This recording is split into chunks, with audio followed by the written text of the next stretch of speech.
Jon and Daenerys are gonna fall into bed together. And for us, as actors, it's just weird. The reality of what they are to each other, I don't know how that's gonna, I mean, I think kind of might be the reaction. I like looking at it and going, oh God, I'm sorry, let's go again.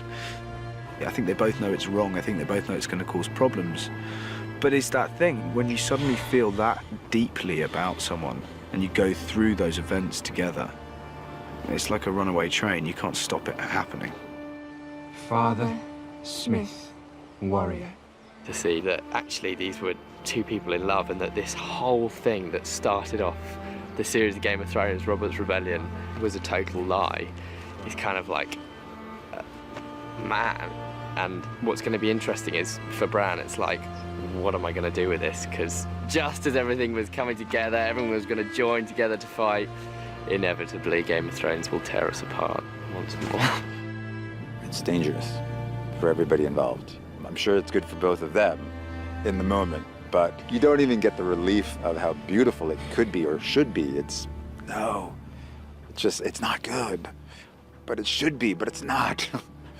It's Game of Thrones. There's a long history of romance. On the stage today, and I mean that literally, we have Daenerys, we have Cersei, we have Jon Snow, we have Tyrion, to name but a few, all very much on the edge of something disastrous happening. The mood is somber. It's, you know, world leaders uniting and disagreeing about how the world should be run. It can go south very quickly, and that's the brilliant part of the sequence, because you know how quickly things can turn on this show. It's a potential powder keg. So no matter what's happening, no matter who's meeting who, the potential for things to completely explode is always there.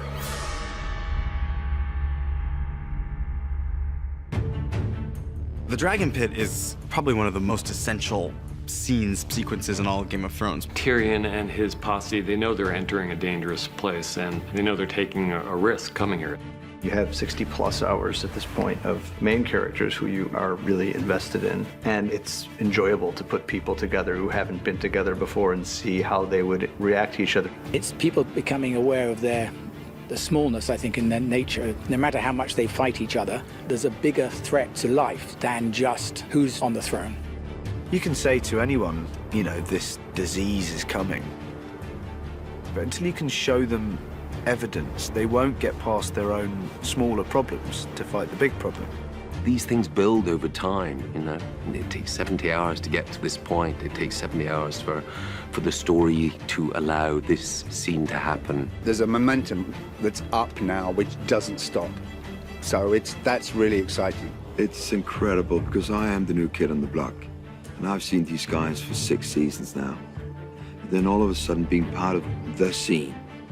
I think this is going to be one of the scenes of this season. The Dragon Pit epitomizes the central challenge of Season 7, where we have, I don't know, a dozen of our principal characters all in the same place, many of whom haven't seen each other since a very dramatic incident years before between them. So that scene was incredibly tricky to write and incredibly tricky to film. You want to be able to service all of these characters, and that was tremendously fun to plot out. Conflicts between people, friendships between people, which ones you wanted to highlight and which ones that you're going to have to let fall by the wayside. You have, you know, it seems like dozens of little mini scenes. So we had to find great moments and character interactions and story for all of these characters. It was just so much fun to write for all these guys together. It kind of forced us to really explore what the different tonal variations were in those reunions. You know, it's trying to keep an eye on what they're all there for. I mean, they're all there for a reason, which is to discuss the possibility of an alliance and whether that's even possible with these people who have so many reasons for hating each other and so few reasons for trusting each other. Welcome, my lords. For Pod to see Tyrion, I mean, that guy was the most important person in the world to him. He was the only person who'd given him a chance. I'm glad you're alive. There's something very sweet in it. And amongst all the big stuff, the small stuff still happens as well, and that's what adds to the texture of the show. I think that stuff's never forgotten about. What's in there? Fuck off. There's a really wonderful moment where Brienne spies the Hound, and she realizes that she has to sort of apologize, maybe for nearly killing him, maybe. But she also brings to him the news that she knows he wants to hear, that Arya is alive and Arya's home. Oh, that was a relief. Yeah, of course. And a concern, is she all right? Who's protecting her if you're here? The only one that needs protecting is the one that gets in her way. And then it turns out that we don't need to worry about Arya, because I've taught her everything. What I love about Tyrion and Bronn's relationship is they know exactly who they are. Tyrion prods him a little bit about how much Bronn is doing things out of self-interest. Don't you worry about me, I'm doing all right. Looking after myself. Are you? Helping me to arrange this meeting wasn't exactly looking after yourself, was it? It's your head Queen Cersei's offered a bag of gold for us, not mine. Knocks on his tin heart a little bit. Knows there's something in there. It's good to see you again. Yeah, you too. You have Cersei seeing Tyrion for the first time in a long time, her mortal enemy. So the first time they lock eyes when she walks in, that's a moment. It's really awkward. It's like I know family reunions for everyone are very awkward, but let's just say the Lannisters are a complicated bunch. She's held him responsible for the death of her mother and the death of Joffrey and her father. You know, she can't really take responsibility or deal with her own grief. She has to just blame everybody else, and that's part of her pain too. Lena gives me a look that I never want to see ever again. It's, yeah, it almost flattened me. I wanted to hide. Met my brother. That was good.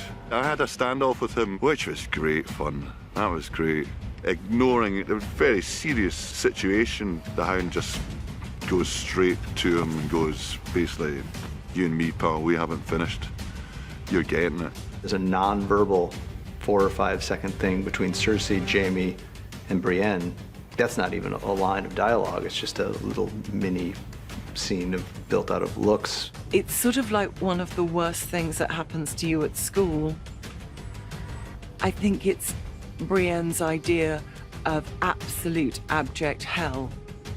Fighting the Hound wasn't abject hell, but a moment of having to deal with Jaime and Cersei is the most excruciating thing that could possibly happen to Brienne. She arrives with the Mountain and Jaime and like you say, the Kingsguard, and she's, you know, pretty fierce. And then she realizes that Dany isn't here, and that pisses her off, obviously. And then, of course, Dany arrives on Dragon. You know, I take fashionably late to brand new heights.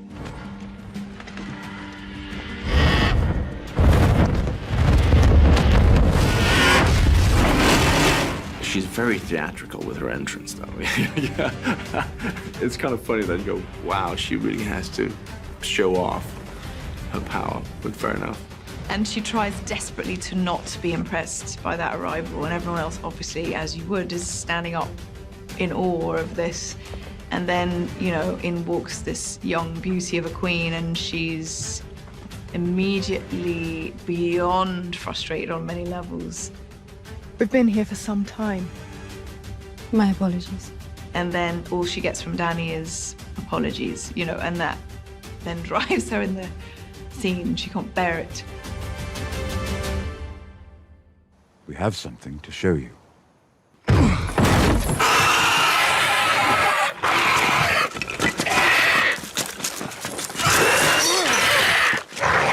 Well, for me, being a horror nerd, I was slightly giggly. So I was like, oh, my very own zombie. She has never, ever seen anything like this before. And this is a creature that defies her. This is a creature she doesn't know how to disable. She doesn't know how to kill. This is something else. Daenerys has seen it, and she's aware of it, and it's frightening, but she is just watching Cersei. Like, she just needs to know that this has affected her. You know, she's always had that notion of creatures like this, that they don't exist, and it's nonsense. And so I think when he's there, she's back as a kid, just But, you know, realizing everything her grandma, her nannies told her was real. She's staring into a face that she never thought existed. For Jamie, this is like definite proof that there is no choice. Clearly, this thing, we have to deal with this, and he believes them all. He believes his brother, but he also believes Daenerys and Jon Snow when they say that they saw 100,000 of these beings. That's where his head is. You know, the world could end in 5 minutes, but he is absolutely one-pointed, focused on, I have never seen this before. This is amazing. I could really do things with this, you know. There's this beat in the scene that I really love, because I have a line where he's like, he's just seen the White Walker, just died, and he realizes this is the first thing he's ever seen that terrifies him. And that's like a new emotion for him. You know, like, oh, that was an interesting feeling.